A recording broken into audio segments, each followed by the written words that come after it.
template to build on and to expand the workforce. So I'm going to bring Kamm Howard, our keynote speaker, up to speak. Please give him a big, big round of applause.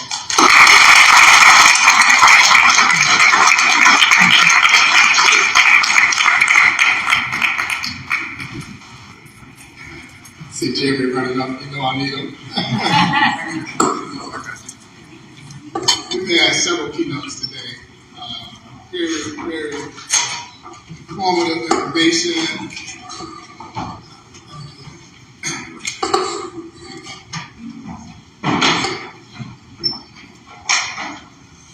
I just want to add, I want to bring just more information forward. We've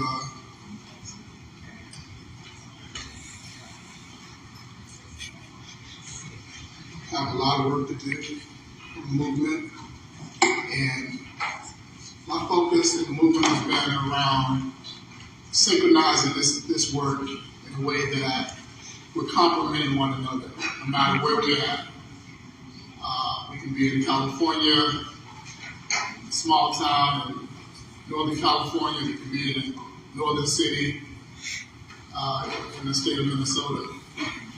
Or we can be in Chicago, we can be in Boston, we can be in Miami. That wherever we're doing this work, we're synchronizing this work. We're building one on top of the other in ways that empower each of us.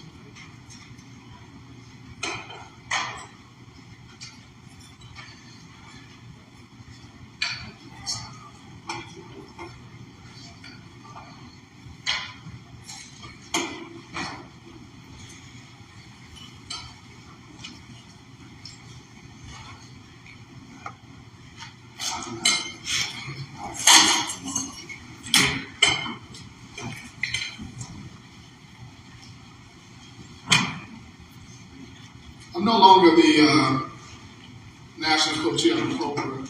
I started an organization, Reparations United. I'm a commissioner of NARC, the National Reparations Conference, as stated earlier. I'm co-convener of the Global Circle for Reparations and Healing, convened by myself, Dr. Alan Dennings, and Dr. Mark India. In July of 2022, the Global Circle went to Rome, to the Vatican. We heard about the doctrine of discovery.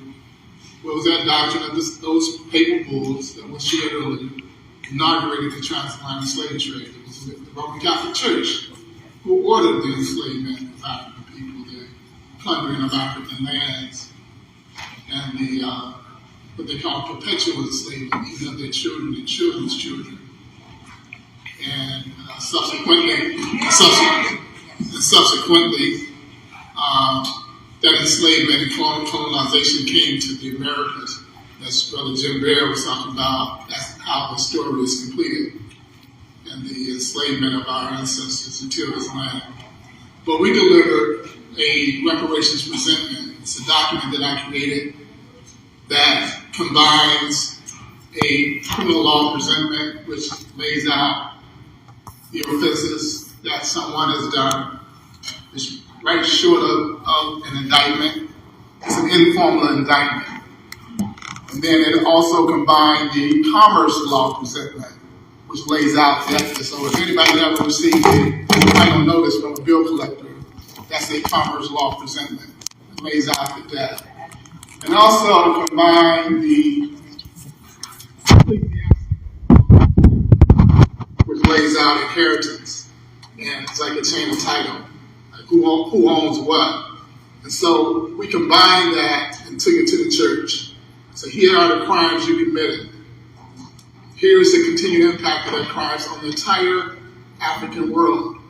Not just in America, not just in the Caribbean, South America, Central America, Canada, Europe, the African continent, everywhere in the South Pacific. We're all affected by those papal rules, that doctrine that we know is the doctrine of discovery.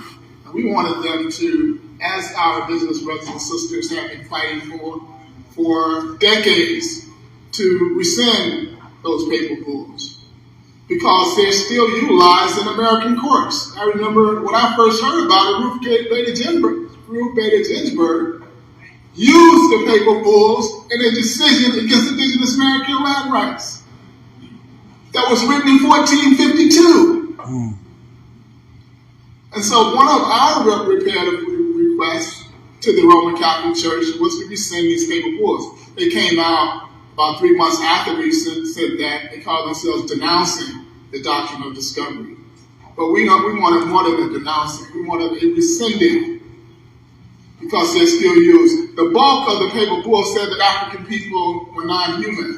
And that's still the position of the Catholic Church, as long as those paper bulls exist. So anyway, I got off. Brother Jim Bear, 5 Bear. So anyway, I don't see, let's see, how to do this. Okay, so it's National Reparations Conference, let's focus. Let me move right along. So I have a lot of information I want to share. If I can share.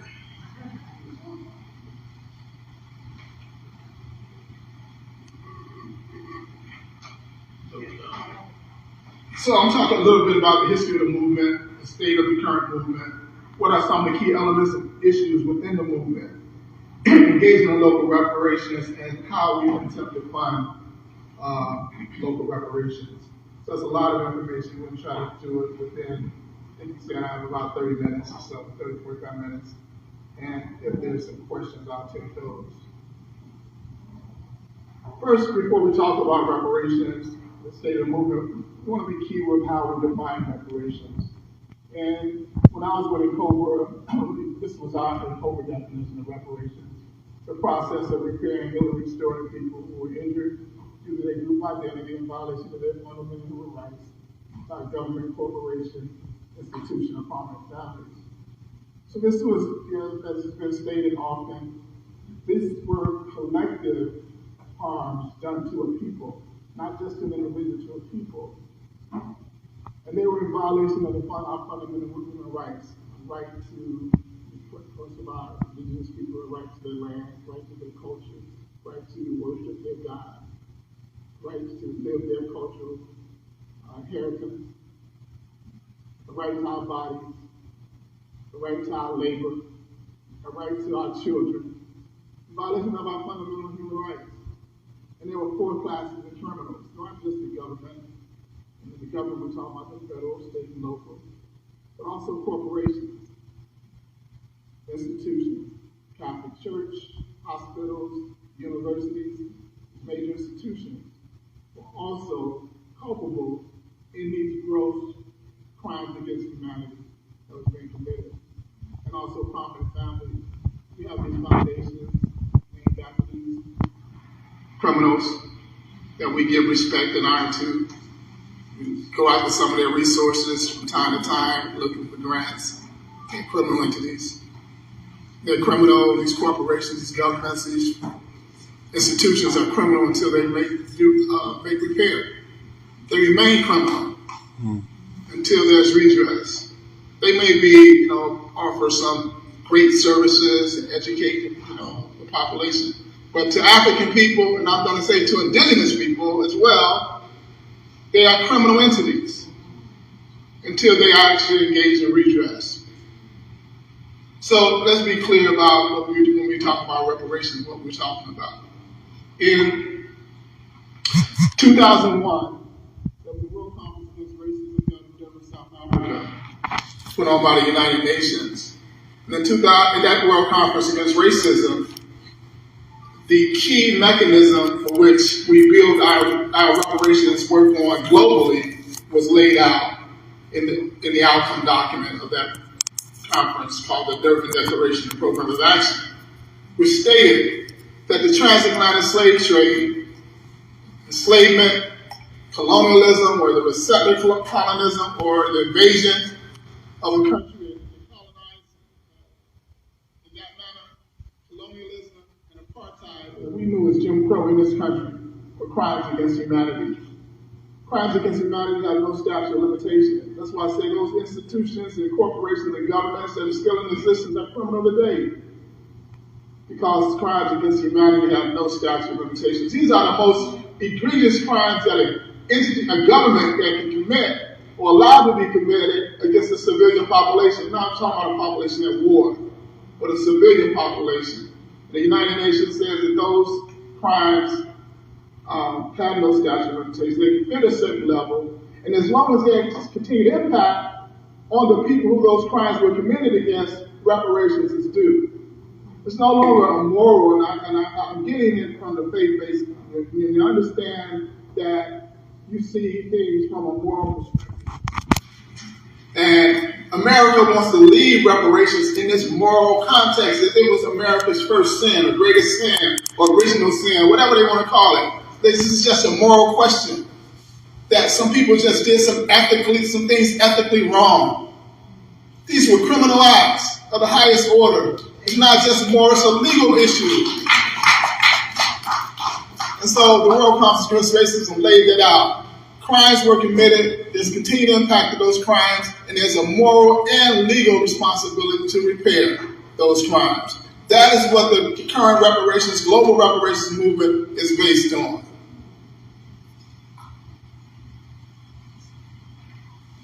Brief history of reparations movement, I'm not going to go into that, that's a lot. There was a reparations conference held on the continent of Africa in 1987, I believe it was. It was in Nigeria. And one of the professors, brilliant brother, Professor Chiwezu, came up with the term internal reparations. It's the first time we had heard it. He did a little paper. Internal reparations is what we can do ourselves with our own resources, things we have to do ourselves with our own resources, with our own talent, with our own economic resources, with our own, ideas and strength that we have to do. And part of that internal reparations began immediately on the shores of Africa when our ancestors was kidnapped. Our repair was our freedom. Our repair was our sense of sovereignty. Our repair was we wanted to maintain our connection to the land. And so we fought right there on those shores at that very time. That was part of the internal repair. And it continued on the ships as we overtook some of those ships because we wanted to repair, again, our humanity, our freedom, that we saw our humanity slipping away from us the further we got away from the shores of Africa. And we revolted on those ships. And we revolted here as soon as those ships was landing. There's a book called The First Black Americans that talked about those, what people said, 21 or odd Negroes on those first two ships. It's probably 36 or so. The number is wrong. They have a tremendous amount of history of those first Africans. But what they do know is some of them immediately ran into the interior and made new life with indigenous brothers and sisters who were here. Yes. That's a fact. That was part of the internal repair.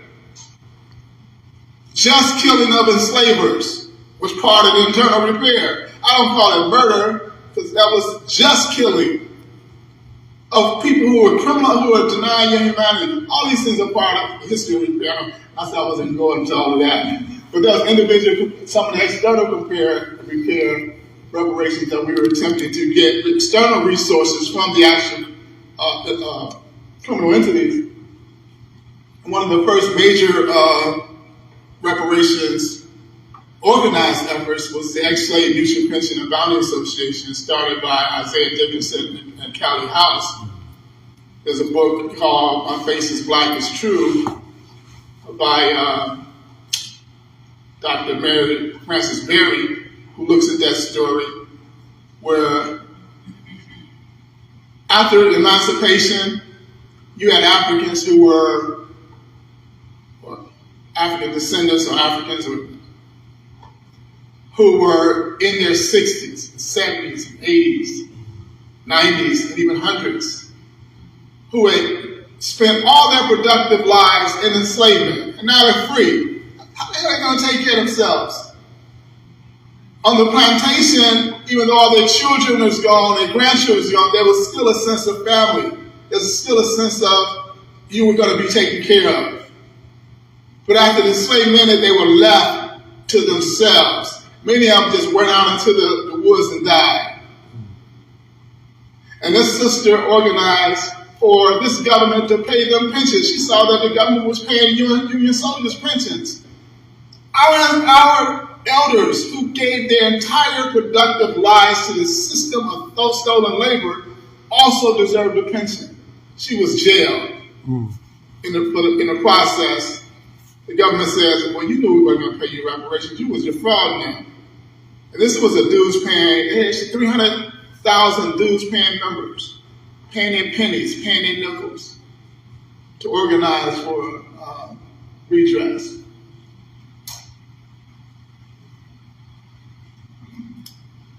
I'm sorry. So, yeah, we know about and Cobra was really one of the first organizations, and Road, African National Reparations Organization. One of the first organizations totally devoted to reparations in the 20th century. And also, you can't talk about the history of reparations without talking about somebody mentioned the debt yesterday, another book, Should America Pay? Scholarship that was being developed about reparations. And I talked about the Durban Conference Against World History, Durban Conference Against Racism that was held. The current state of the movement, it had gotten mainstream in the early 2000s, 1990s, early 2000s. Then there were Trade Center bombing. And in fact, Trade Center bombing happened while brothers and sisters were in Durban, South Africa. They couldn't even get back home. So that was a huge time in the movement. And because of the Terrorist Act, terrorism took over the entire national conversation for the next 8-9 years. And no one was mentioning reparations. And Ta-Nehisi Coates' article brought reparations back into the mainstream in a major way. And what we're doing right now builds on that. In 2015, the National African American Reparations Commission was created, and we revised H.R. 40, turning it from a study bill to a remedy bill. The bill initially was designed to study whether or not there was continued impact on current living Black Americans of the crimes that had been committed against our ancestors. And we had all this information, all this data, these books, all these studies, all this scholarship since 1989 up until this point that we knew there was continued impact. So we didn't have to study whether or not there was continued impact. We wanted to begin with the notion, with the fact that there's continued impact on current living Black folk in this country from 400 years of crimes and atrocities committed. What you must study is the degree of impact from the slavery era crimes on current living Black folks, and then craft proposals to address that impact. You must study the degree and method of continued impact of the crimes during the apartheid era on current living Black people, and then craft proposals to address them. And you must study the impact of these, what I call these neo-colonial era crimes, neo-apartheid era crimes. We live in a new state of apartheid. It's not Jim Crow of the past, it's a new Jim Crow that we live in. Anyway, you have disparities, you have separate development. And a key definition of apartheid is separate development. You can't have disparities unless there's separate development. There's separate resources going to one people or going to another, where there's separate actions, as Jim Bear talked about, that are happening to one people that's not happening to another group. And we still have that going on today. So we live in a neo-apartheid, a new Jim Crow, as Michelle Alexander stated. And so there's been crimes committed that Jim, you raised up that slide that showed prosperity. And I was particularly looking at 2007 to 2012 to see whether or not there was a huge spike, and that spike started by 2013. But 2007 was the predatory lending process in this country, lasted about 5 years, where it robbed Black people of $200 billion of our wealth. in a 5-year period. At that time, we had amassed $360 billion of wealth in 2007. And within 5 years, 60% was wiped out. And then you look at our communities. Why is there so much crime in black communities? We've had multiple periods of multi-billion-dollar theft from our communities. 11 million acres of land that has been stolen. Somebody talked about last night that they bought their house through contract buying. Ta-Nehisi Coast here in Minnesota, I didn't even know they were doing contract buying in Minnesota. Because it was a Chicago thing. $3 billion in today's wealth was stolen from black Chicagoans in a 20-year period through the contract buying scheme. Then 20 years later, crack cocaine is dumped in our community, pulling all type of billions of dollars out of our community through that process. And then 10 years after that, predatory lending. Another $3 to $4 billion in today's money pulled out of Chicago. I don't know how many billions out of Minneapolis, out of St. Paul and Minneapolis. But we've had multiple periods of multi-billion-dollar plunder, in addition to the plunder of our ancestors' labor for 260 years. So, we revised H.R. 40 to craft what we call a master plan of redress. The commission is designed to craft a master plan of redress. In 2020, we had the Senate companion bill. The first time, I was the co-chair of the COBRA still, but I also was the legislative commission co-chair working in Congress. And we, myself and my other co-chair, we went into the Senate building, we probably went to about 20 different senators' office, trying to get one of them to introduce the Senate companion bill, H.R. 40. And finally, we were successful in getting Cory Booker to introduce the companion bill. This is the first time since Reconstruction was there a bill in both houses of Congress to deal with redress. The first time since Reconstruction. Major contribution to the movement. And I talked earlier about all the allies that are in the movement right now. The faith communities, ethnic communities, national social justice organizations like ACLU, Human Rights Watch, various universities, corporations, philanthropies. And this I talked about yesterday, that there's political will within the movement. We haven't seen this either since Reconstruction, where you had the federal government, granted a party within the federal government committed to reparatory justice. 87% in the last Congress, 87% of federal elected Democrats supported the Reparations Commission. It's huge.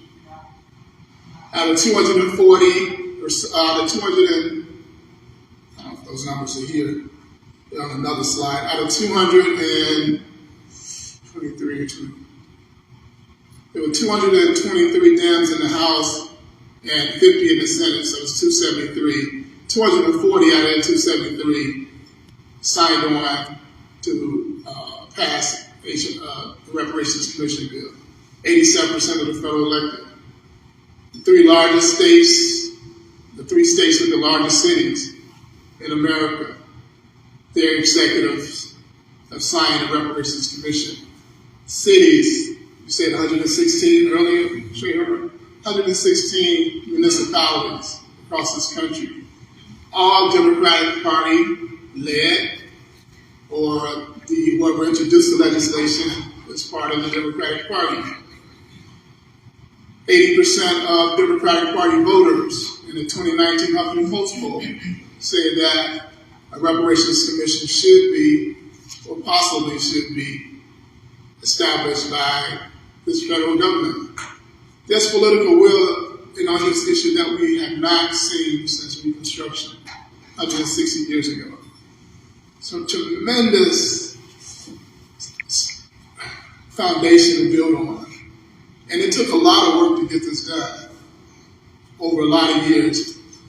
What Minneapolis and a lot of local cities, even Chicago, being the second city, Evanston, the first city, all of these accomplishments based on all that hard work that was done to get this Democratic Party to this place. And we're all taking advantage of that. And we have to continue to take advantage of it because it might not last long. Also in the current state of the movement are a bunch of contentions, unnecessary contentions, but they're real contentions, and we have to deal with it. And I'm going to talk a little about navigating those contentions in a second. So what are the key elements and issues within the movement?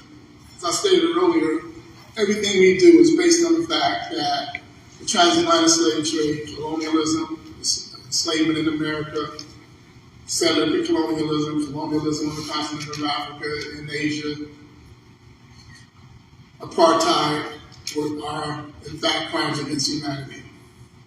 We never lose sight of the fact that if America or St. Paul or Minneapolis is a government of law and order, crimes that were committed, they have to be redressed. Or this is not a country of law and order. It's one or the other. Now, you tell us.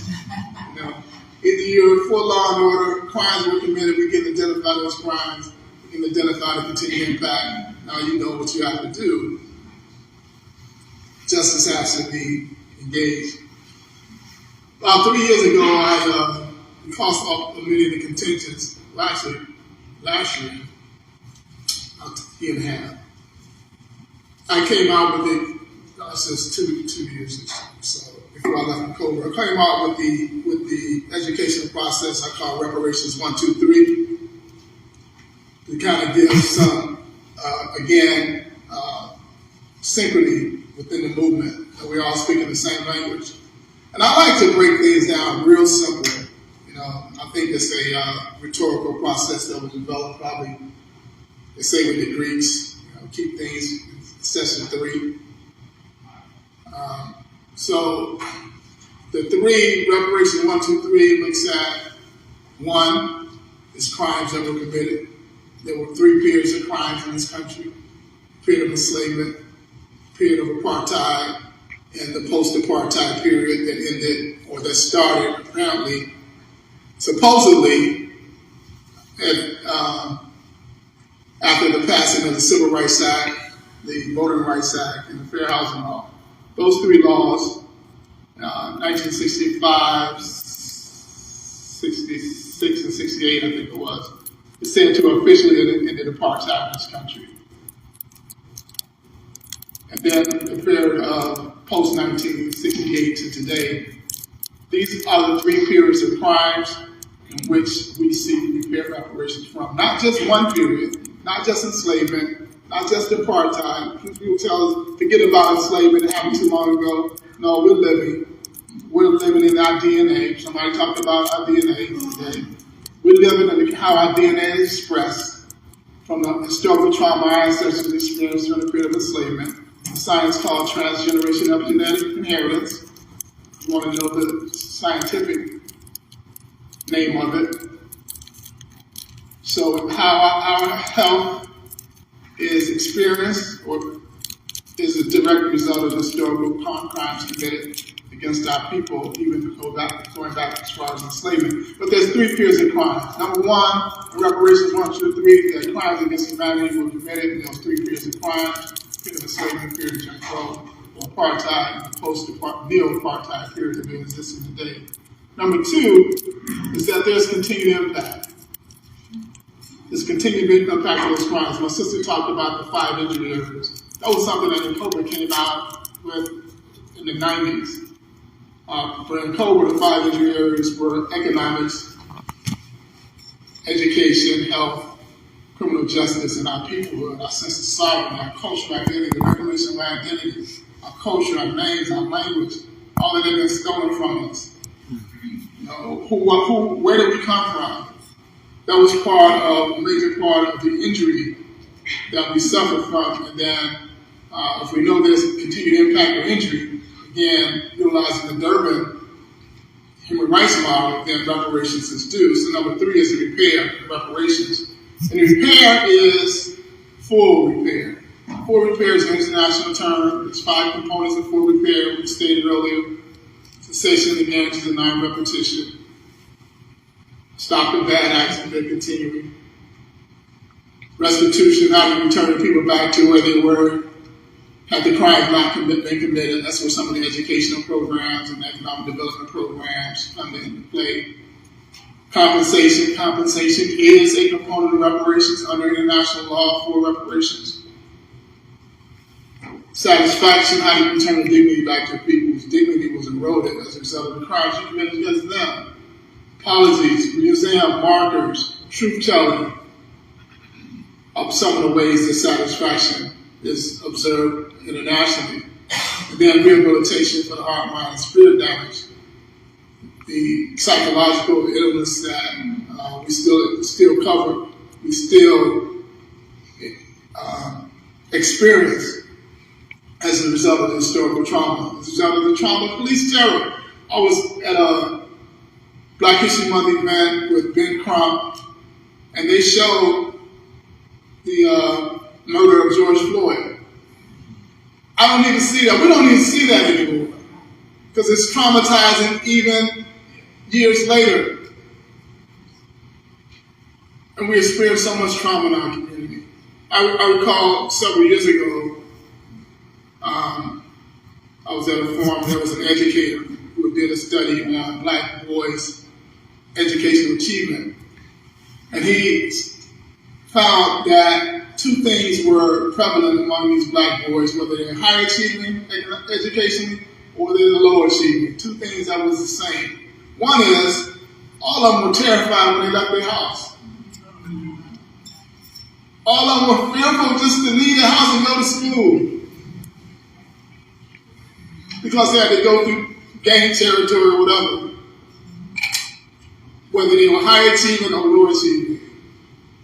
We haven't even delved deeply into the terror that's experienced by our children, the trauma that's experienced by our children on a daily basis. So part of reparations has to deal with that. The other thing is that they didn't believe the adults liked them. They didn't feel no love from Black women adults. They felt that, they were a problem.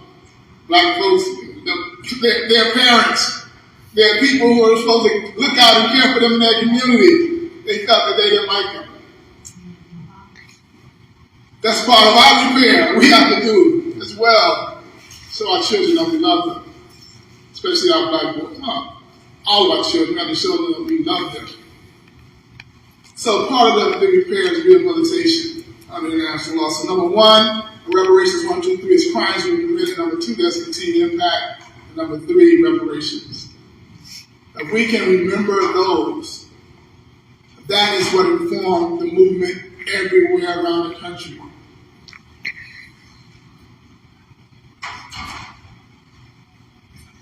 We also have to have realistic expectations. I talked about that earlier. There's too many unrealistic expectations in the local reparations movement. We are not going to solve the racial wealth gap in any city. You have Evanston has now, it was first $1 million. Now they have already distributed close to $3 million. But in those $3 million, probably 200 people have been received redress. At $25,000 a year, which is a lot. It's not peanuts. It's not 189,000, I think it was, that Jim talked about earlier. But it's $25,000 in the asset column, right? It is increasing their wealth position, but it doesn't wipe out the racial wealth gap. They're 2 years into their program. Again, the only city that has actually delivered repair at this particular moment, 2 years in their program, and they've been able to assist in the repair of roughly 200 people. And they have another rollout that's going to bring that up to about 400 people. When we're talking about compensation, it's going to be very minimal from the local level. Got to be realistic. We can do better with collective type of redress. Even the $900 repair to basic income we had approved in Chicago. And we chose $900 because the science says the average street level drug dealer makes $800 to $900 a month. Not $800 to $900 a week, but $800 to $900 a month. We can give them that to get them turned toward a life outside of the informal economy and get a life into the formal economy so they can take care of themselves and their families. But even at $800 a month or $900 a month for 2,000 people, that's $22 million project for 2 years. That's expensive on the local level.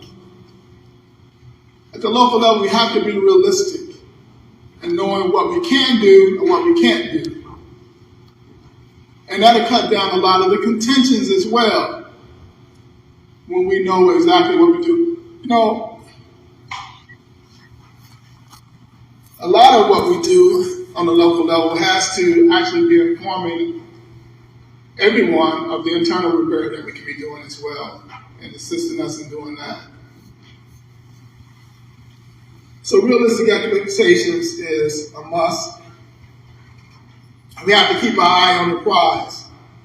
The prize is federal redress. A lot of people are taking their eyes off of that.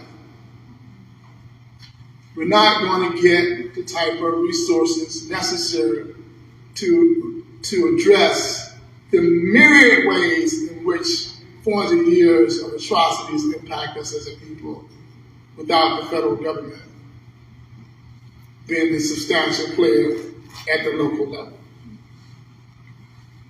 Can't lose sight of that. Continue to do all that you can at this local level. You want to identify how your community is impacted in every way you can. Focus your resources on those that are most important to your community. But make sure you know how your community is impacted in as many ways as it's been impacted. Because we're going to get federal redress if all of us doing local reparations do our part. And you'll begin to get those resources that you've already determined where they need to go with the work that you're doing. But we have to also see ourselves, and Edison Symposium, Trey Henry was there, opened up by saying we have a dual obligation in the movement. Obligation is not just local. If you get into the movement and you got in on the local space, you also have an obligation to work to push for federal reparations. It's not something that you can, it's not a choice you get to make. You're in the movement, and we need redress from the federal government. And we're in a very, very propitious time to make that happen. And we have to navigate the contentions that are in the movement. I went on a unity tour, started in early January of last year, going around the country purposely, intentionally to deal with these contentions in our community, in the movement. And these contentions exist around three things primarily: eligibility, forms reparations take, and identity. What we call ourselves. Are we American descendants of slaves? Are we freedmen? Are we foundational Black Americans? Are we descendants of Africans enslaved in the United States? Are we Black? Are we African American? Everybody has the individual right to define themselves how they want to define themselves. And everybody who defines themselves in a particular way has no right to impose that on anybody else. When we wrote the federal legislation, it's entitled the Commission to Study and Develop Reparation Proposals for African Americans Act. No matter what we call ourselves, we in that title African Americans under the federal bill. So you call yourself a freedman, you can call yourself ADOS, you call yourself Black, you can call yourself whatever. You're counted in that legislation. Why are we fighting about it? And you have the right to define yourself anyway. That's part of your internal repair. All of us do. It should not be it's because of the injury. That is a huge injury that has resulted from the erasure of our history, legacy, culture, and knowledge of who we are. When we fight about identity, we're expressing the injury. Do y'all get me? Why are we fighting about it? We should be trying to heal it. Give everybody the right to express, identify themselves how they want to, man. The second area, one of the second areas of contention is around which form reparations should take. When we wrote the legislation, I wrote in there that the mandate or the outcome of the commission, their proposals must be in alignment with the international standards of full reparations and special measures. Full reparations are those 5 components I talked about. No matter what we think reparations should be, we can bring it within one of those 5 areas. So all of us can organize and research and inform the commission on whatever form we think reparations take. It's included in the legislation. The legislation don't leave out anything. So why are we fighting about, it should be a check? Well, compensation is in there. It says compensation is in there. Reparations should be repatriation. I want to go back to Africa. Well, it's in there. Reparations should be a scholarship. It's in there. Reparations should be no taxation. As part of compensation, it's in there. Whatever we want to fight for, independently or in a group setting, we can do so because the legislation says that the commission's outcome must be in alignment with the international standards of full repair. Under full repair, we can put almost anything in there. No need to fight about it. No need to fight. No need to have serious battles. It's just a check. Well, everybody who's actually looking at continued impact know that continued impact, we need much more than a check to address the injury that we suffer from in this country as a result of 400 years of atrocities. Then the final area of contention is eligibility. Who should receive reparations? This is the most contentious of the contentions. Hard lines have been drawn. I don't think folks on both sides really know what the argument is. When we talk about eligibility, in one aspect we're talking about a legal defense. The other aspect is talking about, a ethnic defense or an ethnicity component. So one group who argues that the eligibility should be based on lineage. The other group argues the eligibility should be based on crimes.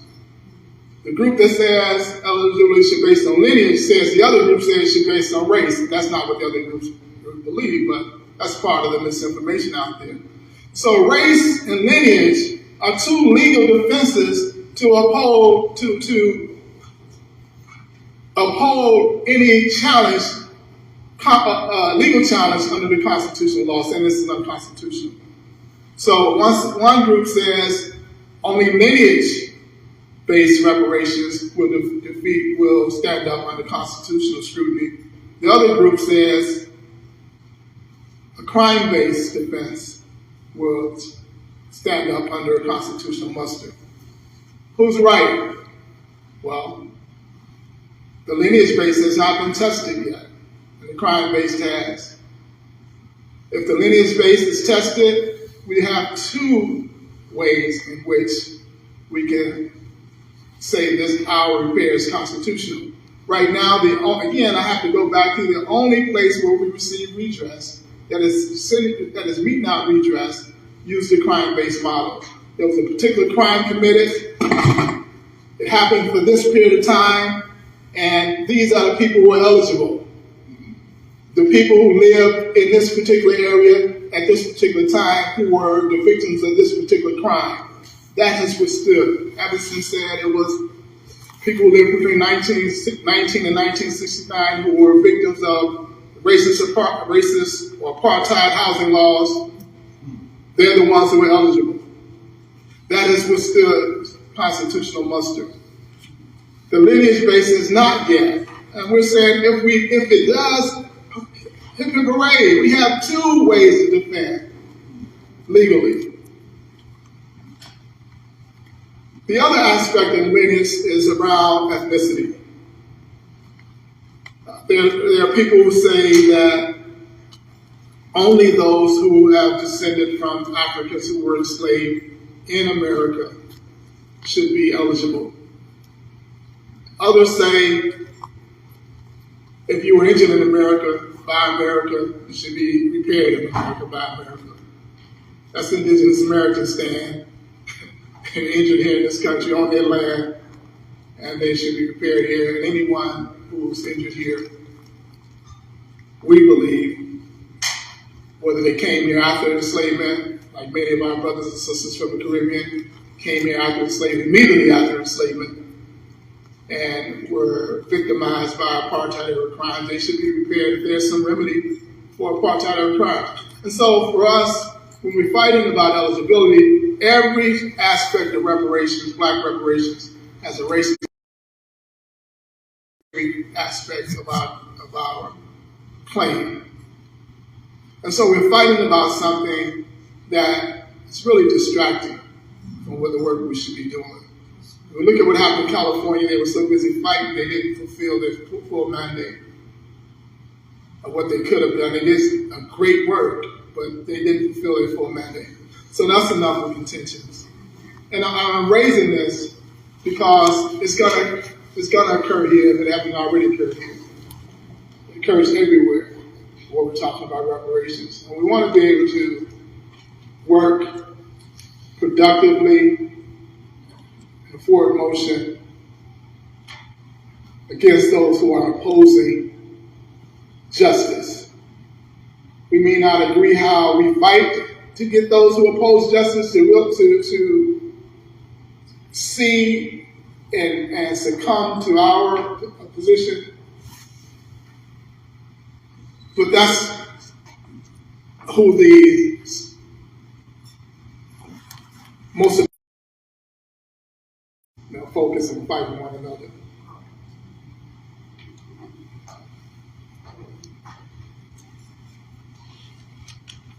Funding. So funding, and this is my last section, I hope I didn't bore anyone. So funding can come from either the government treasury, existing revenue. Most governments, especially states, have funds set aside, budgetary line items for education, criminal justice, public welfare, health. You'll find that these are in almost every government, and so we can try to get some of the resources that are allotted in these areas towards specific reparations initiatives.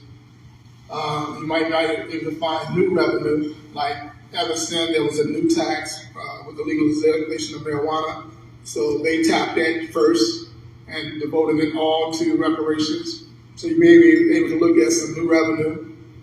You can add or amend an existing tax. Evanston also amended their real estate transfer tax to include a extra tax toward houses that sold for over $1 million. Evanston is a very affluent neighborhood. Probably 40% of their house in stock is over $1 million. And so it's an extra tax on the wealthy in Evanston. When you sell a house, you have to pay the county, city, and county a transfer tax to transfer ownership of that house. And so they amended that tax to bring revenue. And there's other taxes in local spaces that you may be able to amend to put a reparations component, or you can even craft your own reparations tax. And that's something that's being explored in San Francisco, I believe. Or we can target non-governmental complicit actors, what I call NGCAs. I talked about in the definition of reparations that COBRA says there's 4 classes of criminals: governments, corporations, institutions, and individual families. Those other 3, other than government, are non-complicit governmental actors. We crafted what we call the Slave Disclosure and Redress Ordinance. In the early 1920s, I think in 1920, in fact, Massachusetts state legislature passes the first slave disclosure ordinance in the country that required corporations who had any involvement in enslavement to disclose that. They had to research their records and disclose whether or not they had some complicit dealings in enslavement. Chicago was the first city to do the same in 2002.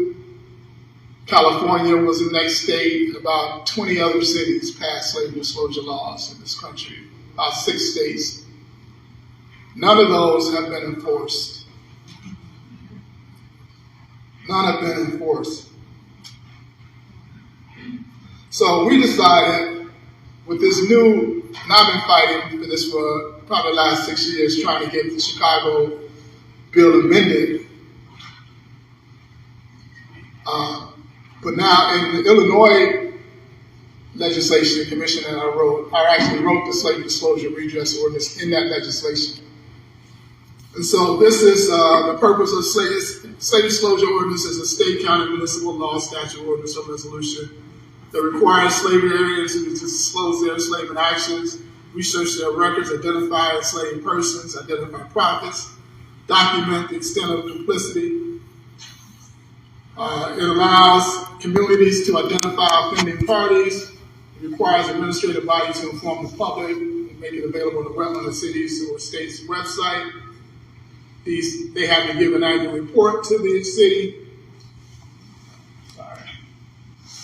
And they offer engagement in community affairs. What's key to the slavery disclosure redress ordinance is that it mandates that these corporations also commit to a redress fund. We work in my organization, Reparations United, we're working with a law firm, Aaron Fox Schiff. It's probably number 125 out of the 450,000 law offices in America. They're probably at the top 125. These people are engaged at $2,000 fees. They decided to do some pro bono work with us, and we decided that we wanted to do something around the slave disclosure. And together with Howard University School of Law and African Redress Network, we came up with a model slave disclosure redress bill that has greater disclosure, more detailed compliance measures. Of course, mandatory redress is necessary, civil enforcement. Only Oakland had a where any citizen of Oakland could enforce it. If they saw a corporation wasn't disclosing properly, was doing business with the city, wanted a city contract, any citizen could bring a challenge. That was the only place that had that, and we put that in here. So it allowed us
Wow, please give him another round of applause.